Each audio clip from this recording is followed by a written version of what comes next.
É bonito ver que a nossa igreja ainda preza pelo canto coral, né, que é algo que está em extinção. Eu falei com o irmão Isaías que sabe, pelo menos uma vez por mês, será que a gente não pode ver o coral da igreja cantando? O que os irmãos acham? Sim. Amém? Amém. Ó, tá desafio. Quem disse amém, o que está dizendo? Não, eu vou continuar. Isaías, conte comigo aí que eu vou continuar esse ministério tão bonito. Vamos orar, irmão, nesse momento. Nós vamos estar orando pela nossa igreja. Um momento de intercessão em favor da PIBVC, que tem muitos desafios. Aqueles que conhecem a igreja faz tempo e chega hoje já percebe que é uma igreja diferente. Mas nós temos aprendido que mais do que a instituição religiosa, mais do que qualquer estrutura que qualquer igreja pode ter, o bem mais precioso são sempre e serão sempre as pessoas. Porque foi pelas pessoas que Jesus morreu. Por isso nós estamos aqui. E quando ele instituiu a sua igreja, ele diz: agora vão vocês e façam o mesmo. Por isso que uma igreja centrada em si mesma não vai muito longe. E mesmo que vá longe, ela vai aos olhos humanos, porque aos olhos de Deus tudo perde sentido. Portanto, o grande desafio da igreja de Jesus, qualquer que seja a igreja, e em particular a nossa igreja, é o de olhar para fora de si, ter a consciência das mazelas que a nossa sociedade vive, e não apenas orar pela sociedade, porque enquanto oramos, todo mundo está indo para o inferno, mas as nossas orações têm que ser traduzidas em ações, orar, mas também agir, para que a igreja de Cristo exerça o seu poder de impactar e transformar a sociedade. Isso não acontece por nenhum outro meio. Isso não vai acontecer através de política, isso não acontece através de ideologia, isso não acontece através de discurso, isso acontece através de uma igreja rendida aos pés de Cristo, sob o poder do Espírito Santo, se levantando, olhando para fora de si e trabalhando para que as pessoas pelas quais Jesus também morreu sejam alcançadas. A nossa igreja, como qualquer outra igreja, tem um grande desafio. Existem pessoas morrendo, pessoas se matando, pessoas se mutilando, emocional, espiritual, fisicamente. Pessoas escravizadas, pessoas oprimidas. Nós nunca vimos tanta gente doente na nossa sociedade. Nunca vimos. Nunca vimos tanta gente com hiperatividade, TDAH, TOD, TED, tudo. As pessoas estão se matando, as pessoas estão morrendo em todos os sentidos. Mas diz a pesquisa que o número de evangélicos cresce no Brasil, mas a transformação não segue a proporção do crescimento. Justamente porque cresce o número de evangélicos e está diminuindo o número de discípulos de Jesus. O Brasil é o maior consumidor de psicotrópicos do mundo e hoje é a maior nação cristã, ou a segunda maior nação cristã do mundo, e o nosso cristianismo não está fazendo nada pela sociedade. Hoje que nós levantemos os nossos olhos e vivamos uma vida de honra e de glória ao Senhor, de olharmos para dentro de nós mesmos, sermos gratos porque fazemos parte da igreja de Jesus, mas fazer parte da Igreja de Jesus é muito mais do que se reunir periodicamente, cantar, louvar, bater palmas, alegrar-nos, confraternizar. Nada disso faz sentido se não for traduzido em transformação de vidas. E é por isso que nós vamos orar nesta hora, rogando ao Senhor que trate do nosso coração, que abra os nossos olhos e nos faça perceber e contemplar que é um campo enorme, com um potencial enorme para ser trabalhado, cefado, para a honra, para a glória do Senhor. Eu vou pedir nesse momento que a irmã Roseli, vem aqui ao microfone, por favor. Sei que os irmãos às vezes sentem medo do microfone, mas é que está sendo gravado ali também para ajudar na captação do som. E ore o Senhor, coloque a você sob os cuidados do Senhor, que haja o derramar abundante do Espírito Santo de Deus sobre nós. Senhor Jesus, eterno Pai, graças te damos, Pai querido, porque podemos estar aqui na tua casa para exaltar o teu santo nome. Obrigado, Jesus, pelos 80 anos. Obrigado, Jesus, porque nós podemos sentir que o Senhor a cada dia está presente nas nossas vidas, está sustentando a nossa igreja, ajudando a cada um de nós a caminharmos na tua presença. Esse amor grandioso do Senhor possa nos acompanhar para sempre, que possamos festejar 90, 100 anos, todos na tua presença.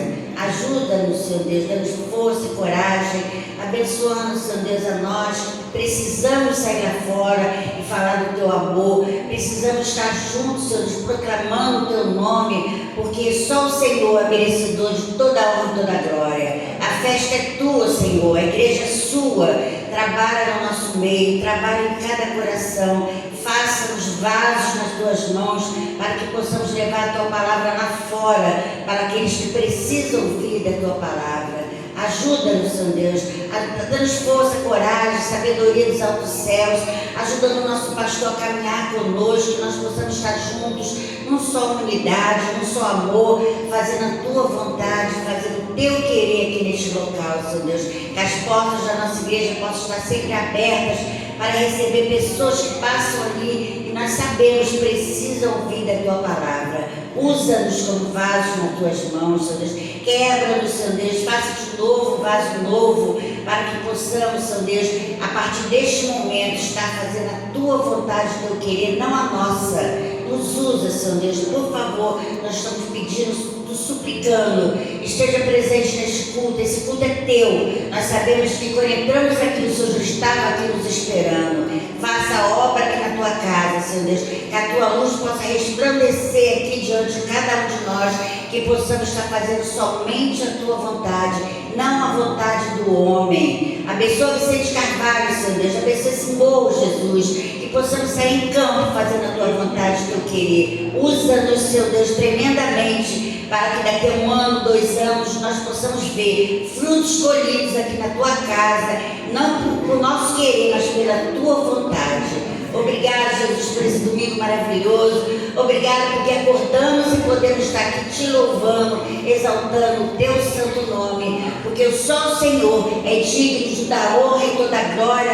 O Senhor é digno de nós completarmos 80 anos aqui em Vicente Carvalho. Muito obrigado por tudo. Nós oramos, agradecemos por tudo que já foi feito, por tudo que ainda vai fazer. É a oração que te faço em nome de Jesus. Amém.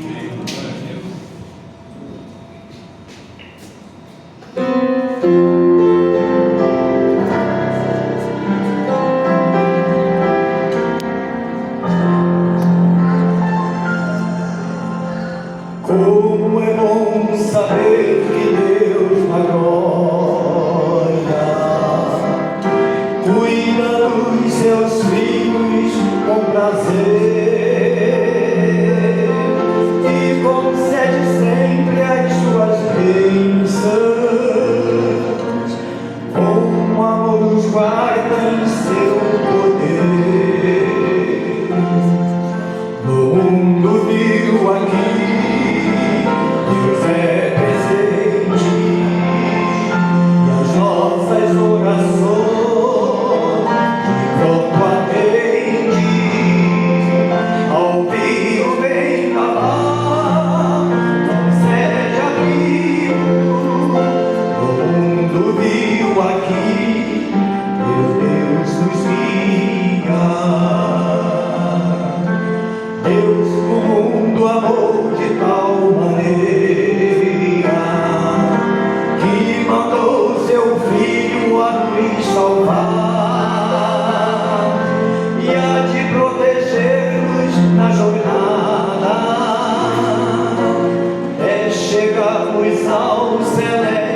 E enquanto cantamos, nós teremos a oportunidade de consagrar ao Senhor nossos dízimos e nossas ofertas e também nosso presente, a nossa oferta de gratidão ao Senhor pelos 80 anos de nossa igreja. E volto a dizer que você que não é membro da igreja, você não tem obrigação nenhuma nesse momento, né? Fique bem à vontade entre nós. Então, enquanto cantamos, você poderá consagrar ao Senhor a sua oferta.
Amém. Vamos orar ao Senhor, vamos consagrar a Ele dízimos e ofertas. Irmão Silvia, vem aqui por gentileza e faça essa oração de consagração ao Senhor. Oremos. Santo Eterno Deus, te agradecemos, Santo Deus, porque Tu tem cuidado de nós pessoalmente e tem cuidado da nossa igreja, Santo Deus.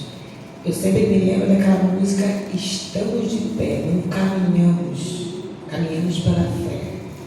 E com essa fé, Senhor, a gente vem contribuir, Senhor, em agradecimento por todos os benefícios que Tu tem nos dado, Santo Deus.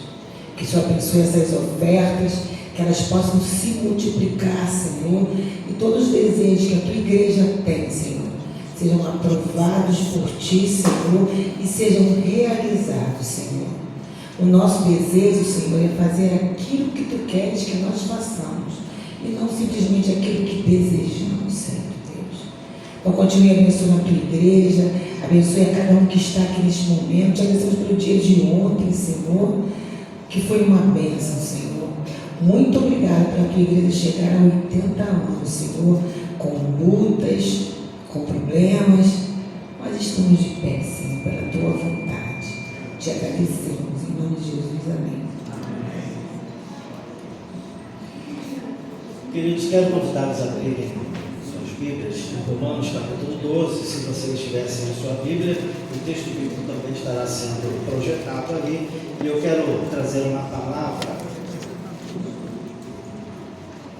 não tão longa quanto costumamos compartilhar aqui, porque o nosso tempo corre. Mas em momentos como esse, não podemos deixar de fazer referência à palavra do Senhor.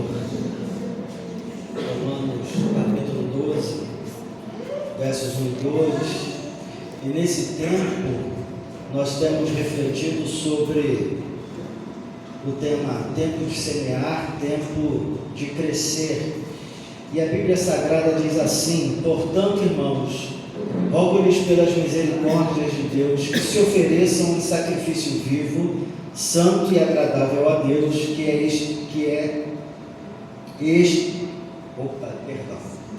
Vou voltar aqui, tá? Portanto, irmãos, rogo-lhes pelas misericórdias de Deus que se ofereçam em sacrifício vivo, santo e agradável a Deus. Este é o culto racional de vocês. Não se amoldem ao padrão deste mundo, mas transformem-se pela renovação da sua mente, para que sejam capazes de experimentar e compreender a boa, agradável e perfeita vontade de Deus. Senhor, obrigado por tua palavra e por tudo que temos experimentado até aqui. Que teu Espírito continue ministrando e operando em nossos corações para a glória do Senhor em Cristo Jesus. Amém. Tudo que faz parte da natureza passa por estações. Existe todo um processo natural, leis que Deus colocou na natureza, e essas leis determinam todas as estações, todas as fases, determinam todos os processos.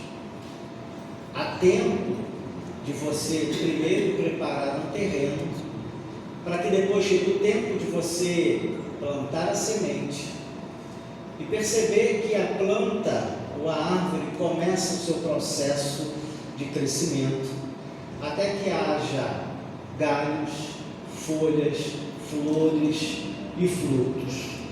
Todas as coisas na natureza não acontecem aleatoriamente, obedecem a uma lei natural, a um processo natural que Deus colocou na natureza.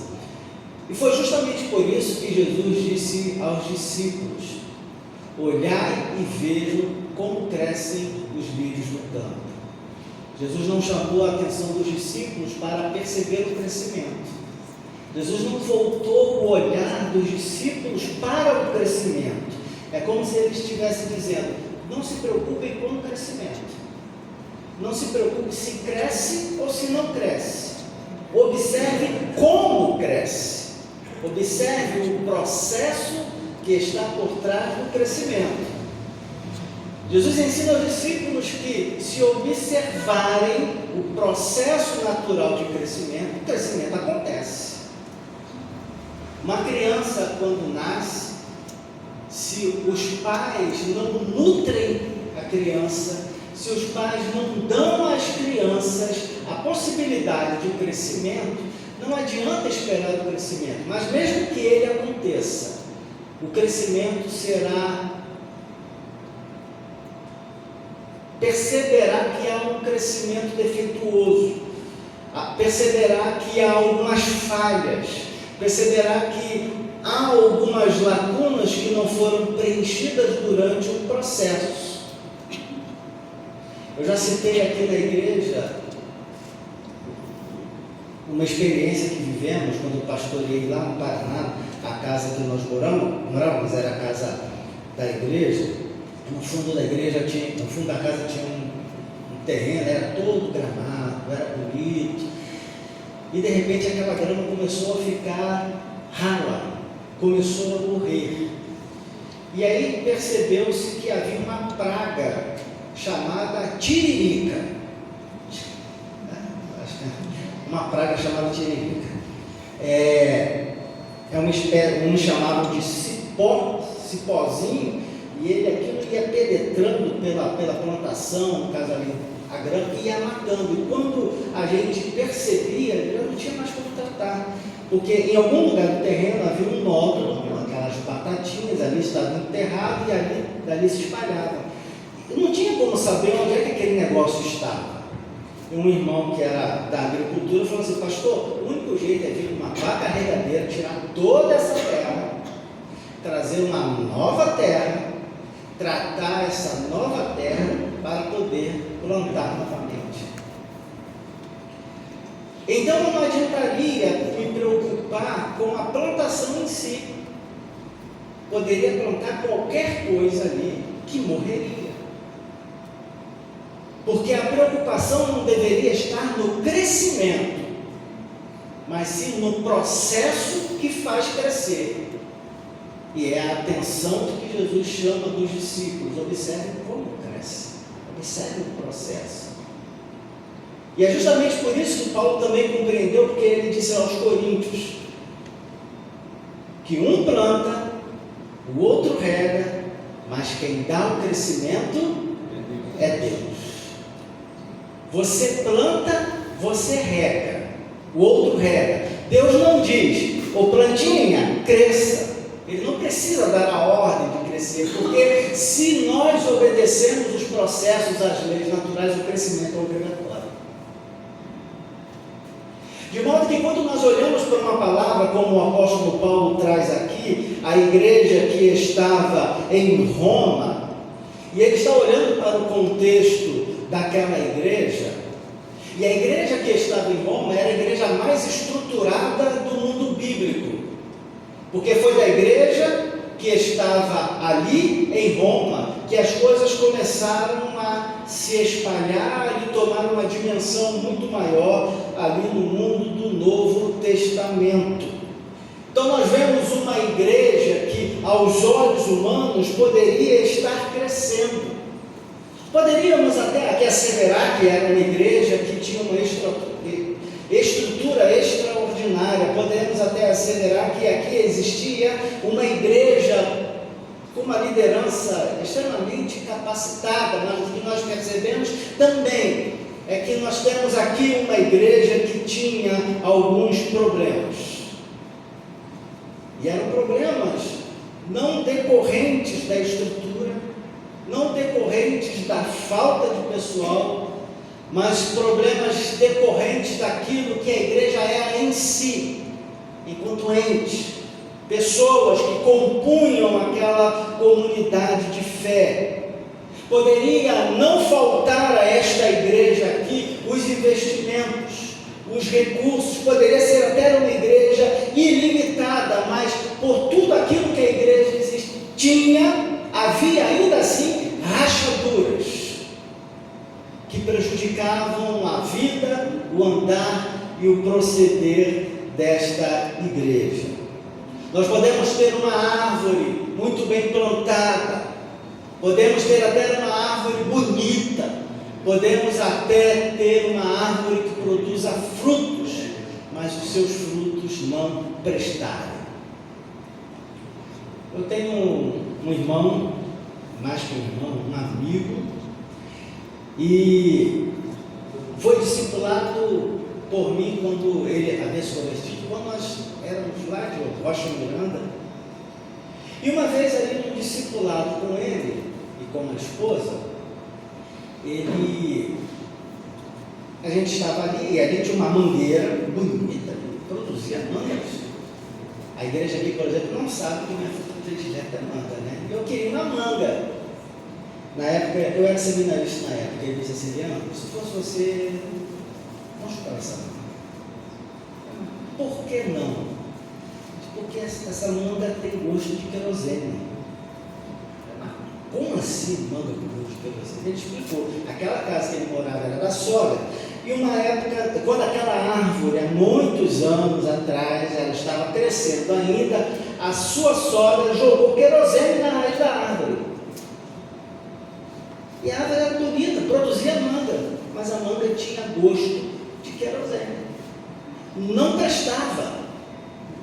Eram frutos que não davam para serem comidos, porque tinham gosto de querosene.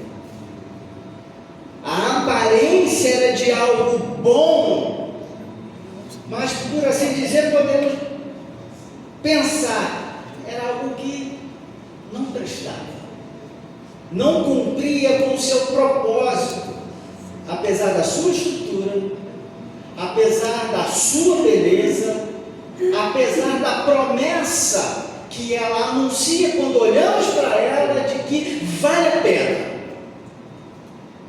até que a gente pega do fruto, experimenta do fruto e a gente percebe, esse negócio aqui não presta. A cidade de Roma era o centro do mundo daquela época. Essa igreja era uma igreja impressionante, e mesmo assim, Paulo não trata, não fala daquilo que é aparente na igreja, mas ele fala daquilo que não se vê na igreja.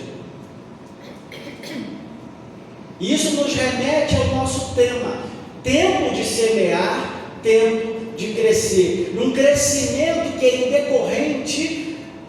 é decorrente da semeadura que se faz. Uma semeadura bem feita, adequada, proporciona um crescimento bem feito, também adequado. O que Deus quer lhe falar nesta manhã de domingo, de aniversário, é que só haverá crescimento na PIBVC, em primeiro lugar, se a PIBVC viver os valores do reino. Viver os valores do reino não é aquilo que se vê na prática com os olhos, porque as pessoas olham para a PIBVC e é comum a gente ver as pessoas dizendo: olha como a igreja está bonita. Aí você para e fala: mas por que está bonita?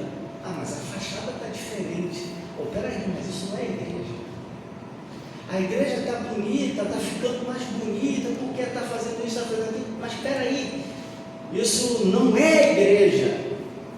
Isso é o lugar onde a igreja se reúne, porque a igreja é muito mais daquilo que os olhos podem ver. Aliás, a igreja é aquilo que os olhos não veem.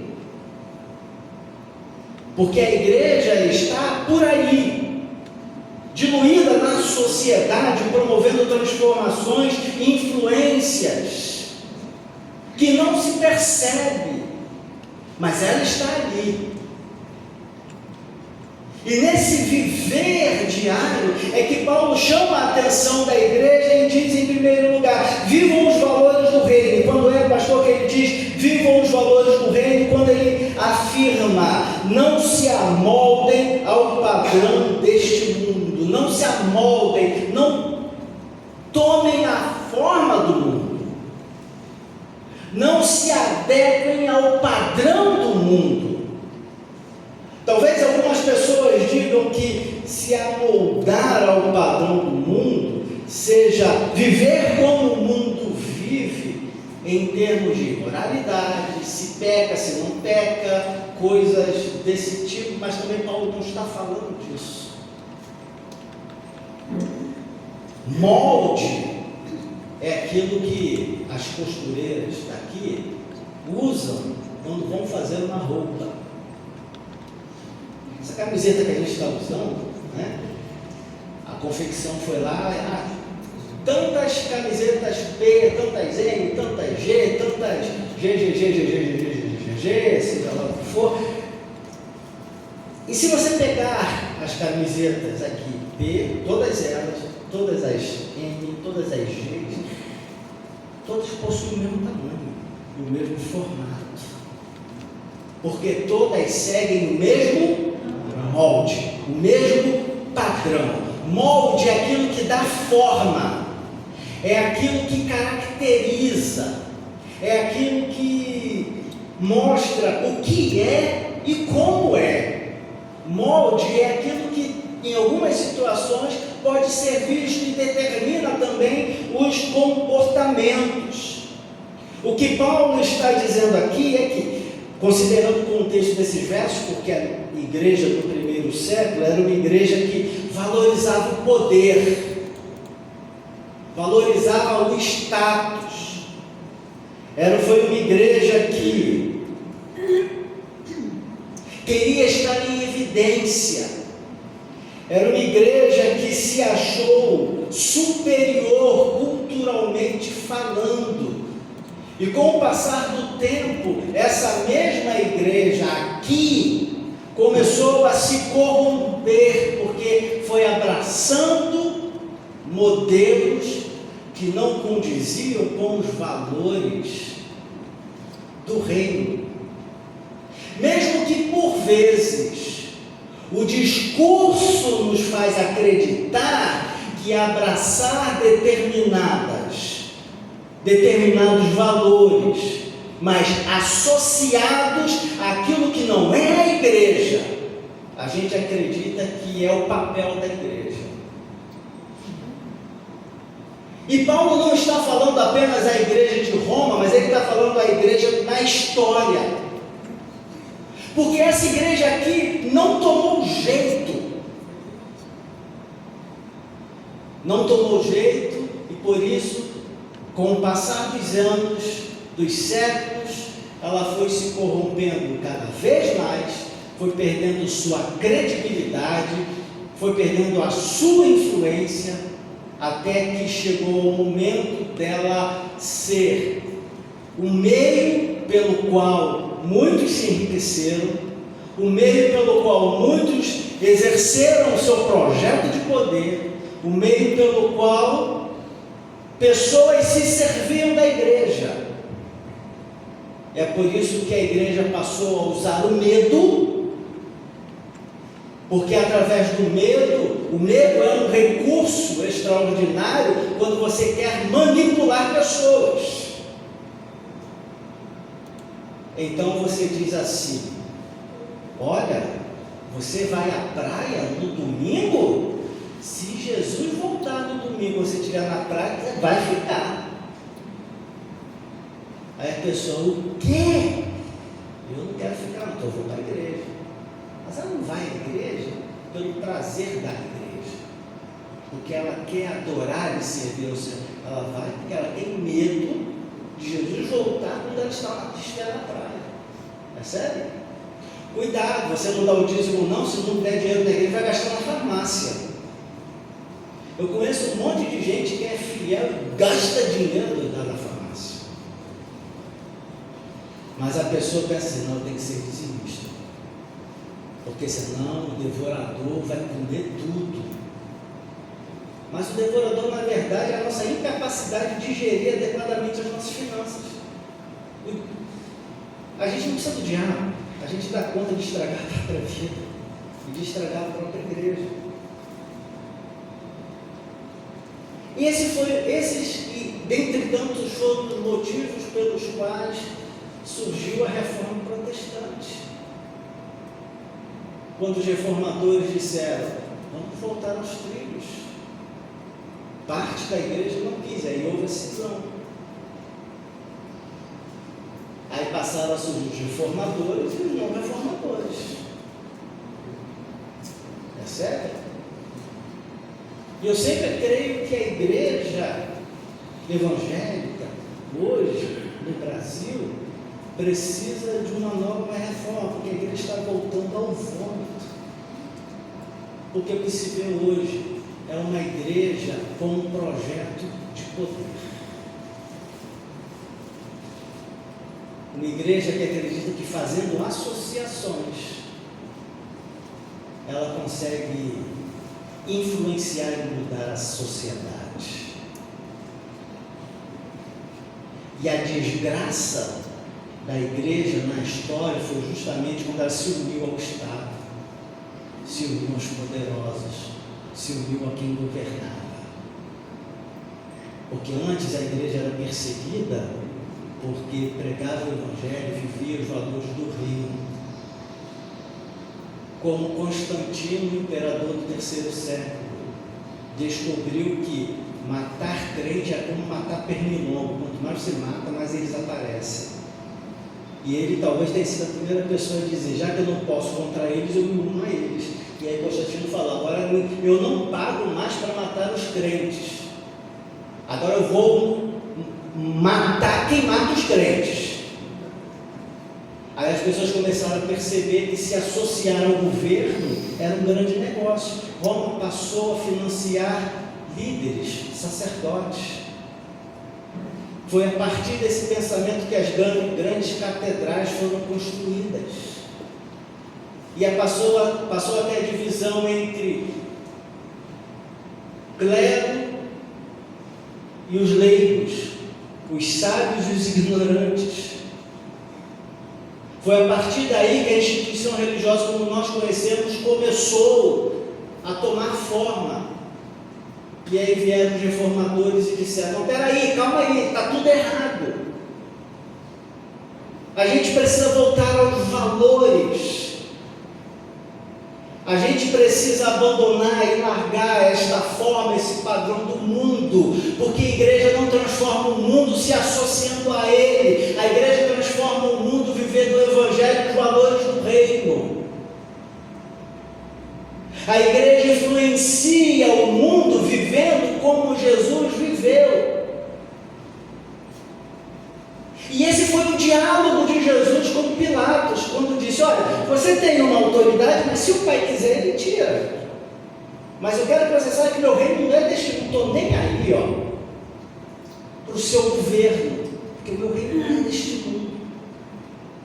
Eu piso no chão desta terra, mas a minha mente, o meu coração, a minha vida, os meus valores estão ancorados no céu. A minha expectativa é o céu. Paulo compreendeu muito bem isso, porque ele disse: se eu esperar apenas por esta vida, eu sou o mais miserável de todos os homens. O apóstolo Paulo diz que a nossa mente, o nosso pensamento tem que ser nos valores do alto, não nos valores da terra. A igreja de Cristo não está na terra para negociar valores com o mundo, porque o mundo é mundo, vai continuar sendo um mundo, vai continuar se desgraçando, as pessoas vão continuar se matando, a corrupção vai continuar, as estruturas sociais não mudarão, mas o indivíduo muda. E a própria palavra nos revela que o mundo tem que piorar, o Brasil tem que piorar, porque Jesus tem que voltar para terminar com todas as mazelas. E a igreja hoje tem caminhado no sentido contrário, achando que as estruturas sociais podem mudar, e não vão mudar. Não vão mudar. Não adianta eu querer que as pessoas tenham os meus valores como crentes, que elas não terão. Enquanto elas não forem transformadas pelo Evangelho, elas não terão os nossos valores, continuarão não tendo caráter, continuarão mergulhadas no pecado, continuarão matando umas às outras e a si mesmo. É o Evangelho do coração, através de uma igreja que abraça os valores do reino e vive os valores do reino. Essa é a igreja que transforma, essa é a igreja que cresce. O que eu acho extraordinário que foi justamente assim que viveu os nossos irmãos lá no início. Atos no capítulo 2 vai dizer que a igreja primitiva vivia isso tão fortemente, seus valores eram tão alinhados com os valores do reino, que a Bíblia diz que Deus ia acrescentando à igreja os que iam sendo salvos. Lembram lá? O Senhor ia acrescentando à igreja. Não havia conferência evangelística, não havia cruzada evangelística. O Coliseu não era alugado para uma grande cruzada evangelística. O Senhor ia acrescentando à igreja. A razão era simples, o texto bíblico diz que a igreja era simpática ao povo. E a igreja caía na simpatia de todo o povo. Hoje que nós vemos é uma igreja antipática. Crentes chatos, crentes antipáticos, crentes que dizem assim: você não pensa igual a mim, você está no inferno. Aí a pessoa ouve uma palavra dessa e diz assim: eu não quero saber desse povo aí não. Crente que aponta o dedo e diz: mas você está errado, a vida está errada. Alguém chega e diz assim: o meu candidato é o fulano, você não pode ser crente, você não é crente, você está no inferno. É gente chata, é gente que afasta os outros, é gente que não ama, é gente antipática, é gente que anda contrária a tudo aquilo que Jesus ensinou. É gente que não ajuda. Eu tenho aprendido, já falei isso aqui na igreja, se alguém pensa, você é evangélico? Eu digo, não sou. Estou tentando ser discípulo de Jesus, mas não sou evangélico. Porque ser evangélico hoje é ser alguém que ninguém quer estar perto. Porque ser evangélico hoje é ser alguém que não deve ser imitado. porque deixamos de transmitir amor. O mundo está em guerra. Você já reparou que as guerras nos últimos anos têm aumentado? E a gente viveu um período, às vezes tinha conflito, aquela coisa assim, aquele solo meio arenoso, mas como as guerras têm aumentado nos últimos tempos, e tem igreja que está aplaudindo, dizendo, é isso mesmo, isso não é coisa nenhuma. Isso não é coisa nenhuma, isso não faz parte do reino. Jesus, lá em Lucas capítulo 10, quando disse aos seus discípulos, vocês vão anunciando, e ele mandou de 2 em 2, ele diz, anunciem a paz. Se aquela casa não for digna da paz, aquela paz retorna para vocês. Anuncia paz, é paz. A igreja de Cristo é uma igreja da paz, é a igreja da reconciliação e não da discórdia, é a igreja do acolhimento e não da divisão, é a igreja que abraça e não classifica as pessoas a partir das suas escolhas, dos seus pensamentos, das suas preferências, mas todos são acolhidos e abraçados, porque foi assim que Jesus fez. A igreja que semeia e cresce é a igreja que age como Jesus agiu. Ele não apontava, mas ele dizia tão somente, vai, não peques mais. Filha, onde é que estão os teus acusadores? Por embora, Jesus, eu também não te condeno. Era uma prostituta que estava diante de Jesus. Eu não te condeno, mas filha, vá e mude de vida. Você não precisa pecar mais. É Jesus dizendo para um homossexual, filho, eu não te condeno, mas não peque. É Jesus dizendo para um conservador, eu não te condeno, só não peque. Mas ele também diz para o liberal, eu não te condeno, só não peque.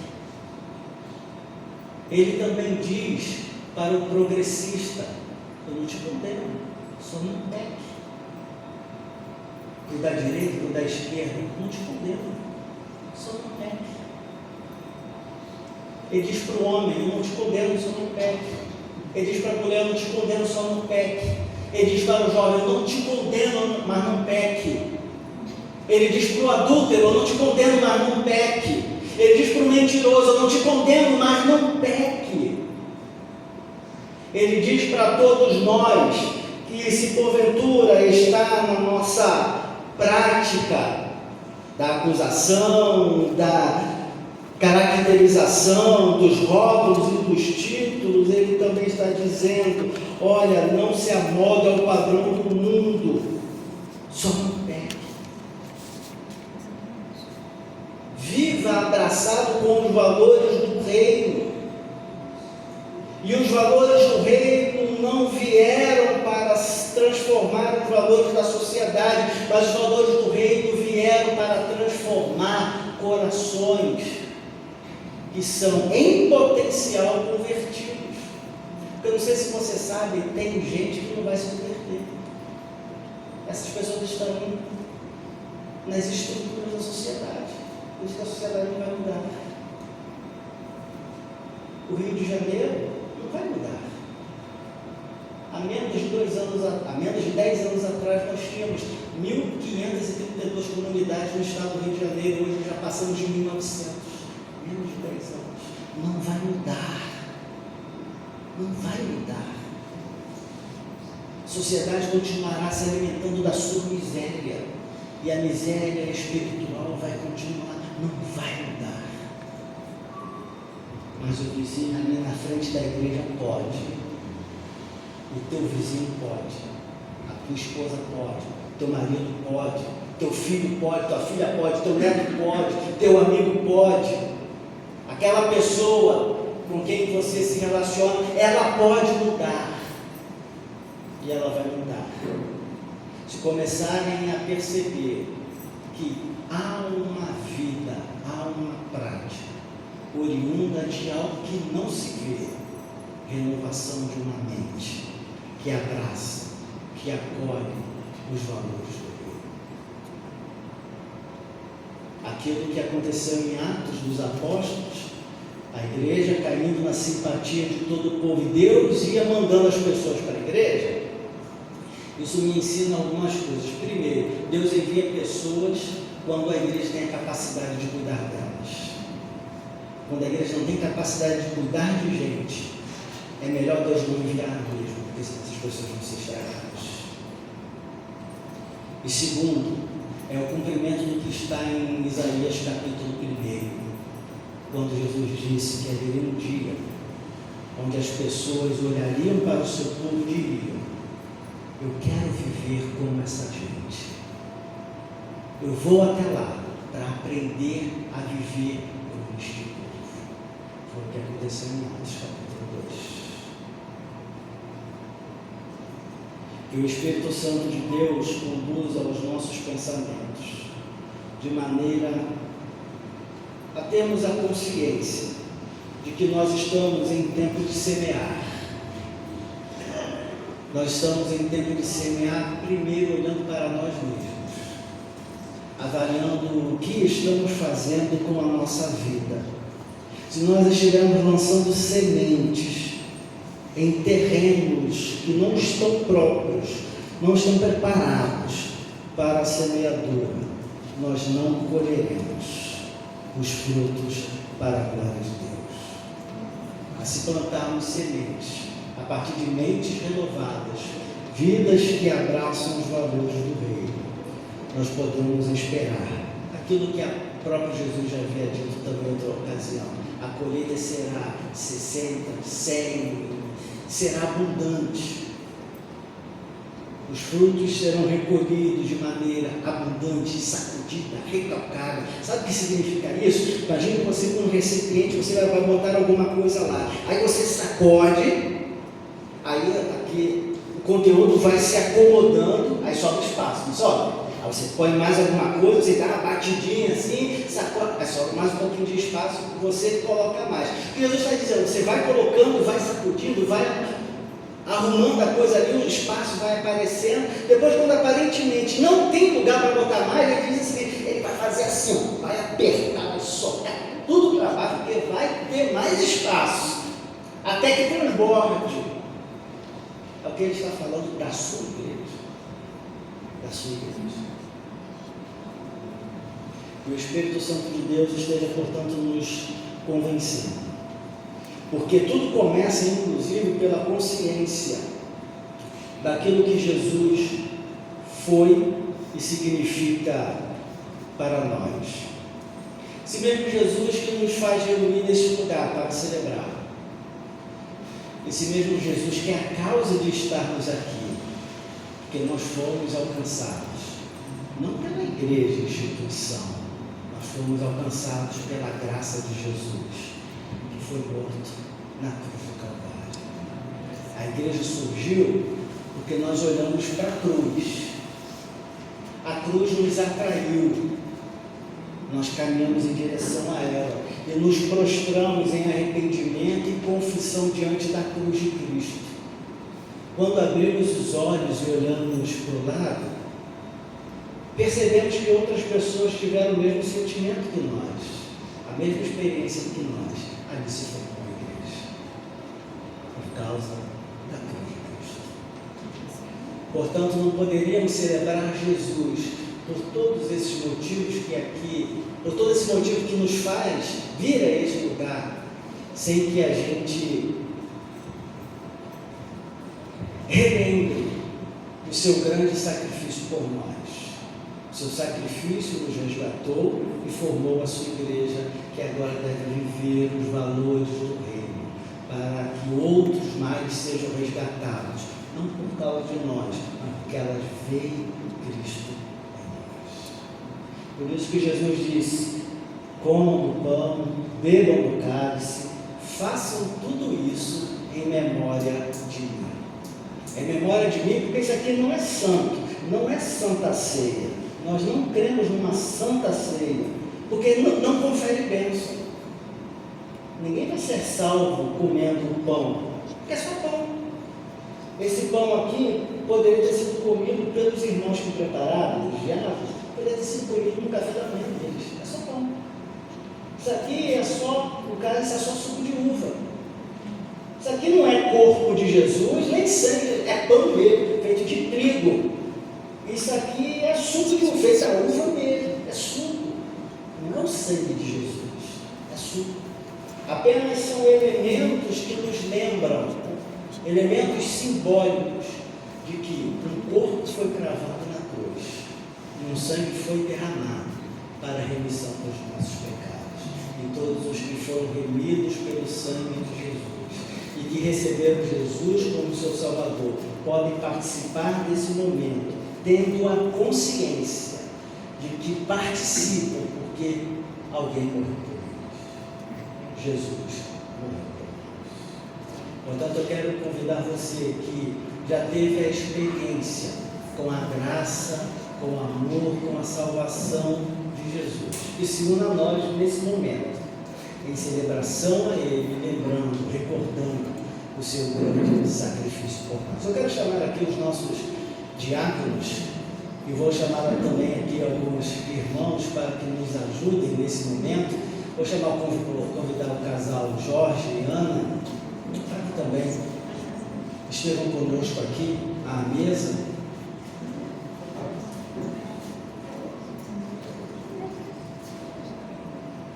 Irmã Rosângela, está em condições, irmã? Não? Se não tiver, não tem problema. Irmão Robson, vem nos ajudar também? Por favor.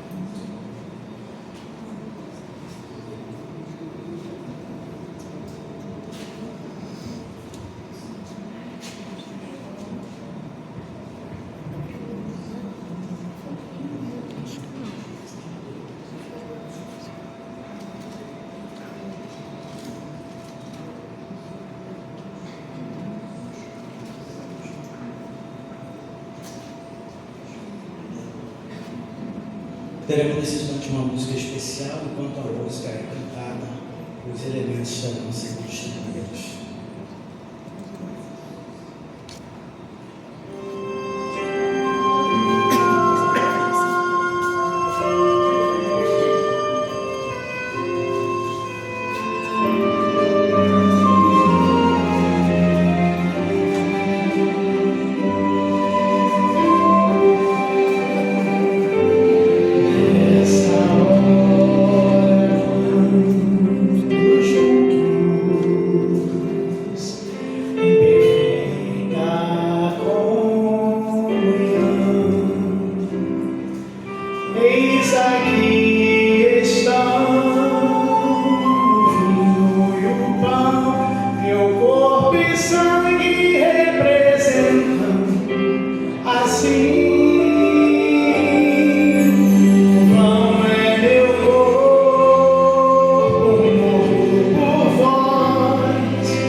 enquanto nossos irmãos vêm à frente, alguém deixou de receber o pão ou o cálice?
Agradecendo pelo grande sacrifício de Jesus e a oportunidade que Ele nos dá de lembrarmos nessa manhã de que Ele fez tamanho sacrifício por nós. Grandioso Deus e Pai que está no céu, somos agradecidos por Deus estar na minha casa, na tua casa, para participarmos da tanta ceia, Senhor. Como o pastor isso não é santa, mas é para que lembrarmos, Senhor, do seu sacrifício feito ali na cruz do Calvário, Senhor. Para perdão dos nossos pecados, Senhor. Agradecemos por Jesus por ter morrido por nós, Senhor. Muito obrigado por estar dividindo a tua presença em nome de Jesus. Em memória de Jesus, comamos do pão e bebamos do cálice.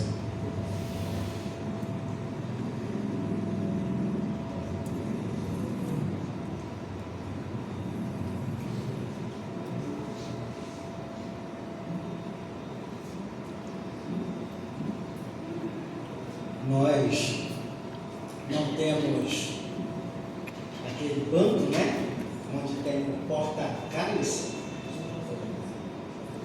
Então, os irmãos não têm onde colocar o cálice agora vazio. Então, os nossos irmãos diáconos estarão recolhendo. Tá? Obrigado, irmãos, pela ajuda.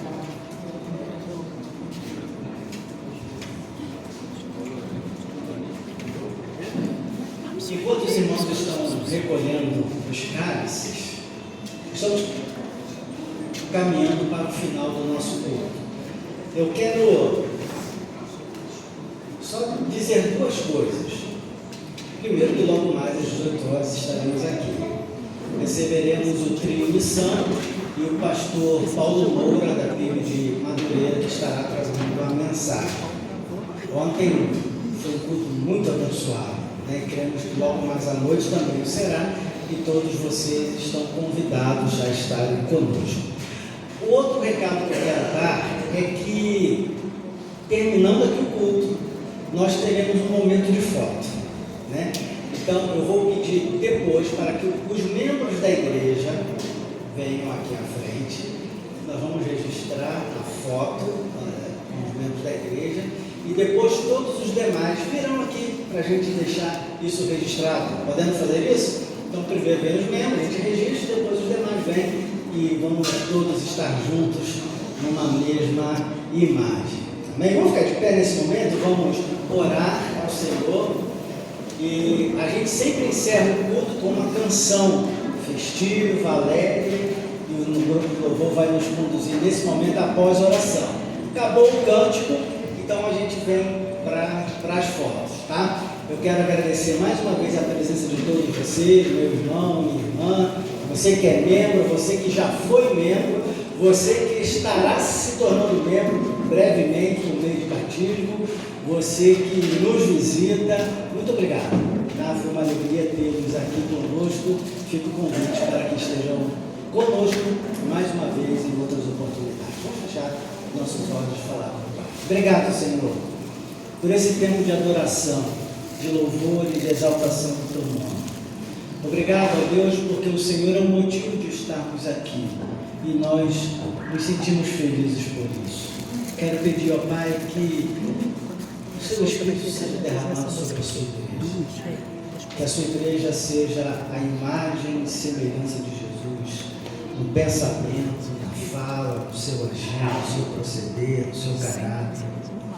Pai amado, que o Senhor esteja ajudando esta igreja nos seus passos, no seu caminhar, revelando o seu propósito, revelando a sua vontade, os seus planos, a missão que é do Senhor, e nós devemos tão somente estar unidos ao Senhor, estarmos unidos ao Senhor na missão que é sua, como parceiros do Senhor, naquilo que o Senhor está realizando no mundo. A obra não é nossa, a missão não é nossa, é do Senhor. Queremos estar contigo e sermos usados como instrumento poderoso, para que todos saibam e vejam que a mão do Senhor está sobre esta igreja, para que todos saibam e vejam que Jesus está em nós e queiram ter também Jesus em suas vidas. Que muitos anos sejam acrescidos à história da PIBVC, que sejam anos de bênção na vida de todos aqueles que tiverem contato com ela. Muito obrigado. Abençoe o nosso domingo, traga-nos logo mais para a nossa celebração em nome de Jesus, e que o amor de Deus, o nosso Pai, a graça salvadora de Cristo Jesus, o consolo, o poder e a unção do Espírito sejam com esta igreja e com toda a igreja espalhada sobre a face da terra, hoje e para sempre. Amém.